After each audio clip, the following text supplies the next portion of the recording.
you can use the transform effector shader to follow any actor you choose, and you can also find this example of third-person example cube, and I will show you how to adjust the blueprint to follow your custom actor.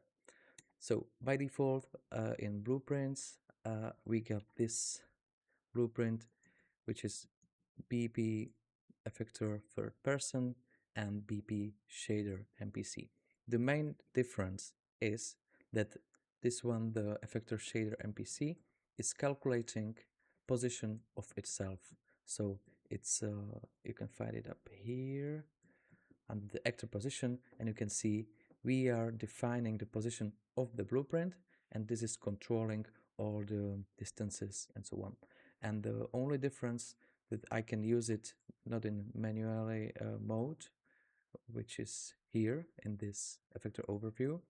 In here I'm using this blueprint, but I just open it and you can see it's controlling all the actors because it's run on construction script and also in runtime. But if we want to use it on the third person, you can find it up here. So I prepared also this one, the BP effector. That's really the same, but in it you can find this small change. I'm using the third person character, even the self, instead of the self reference. And what I need to do is on the beginning, I need to find my own blueprint. So if you want to do it for yourself, you will get actor of class.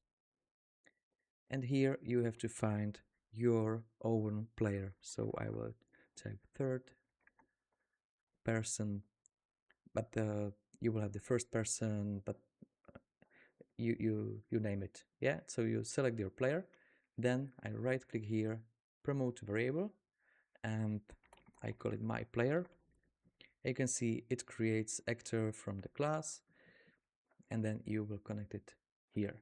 And then you need to find this place, and here use your player. Get my player, boom, compile and save. And now your player is defining the position, is looking for the position of your player, and when you play, it's changing the location of the controller, or the position of the player is controlling the shaders.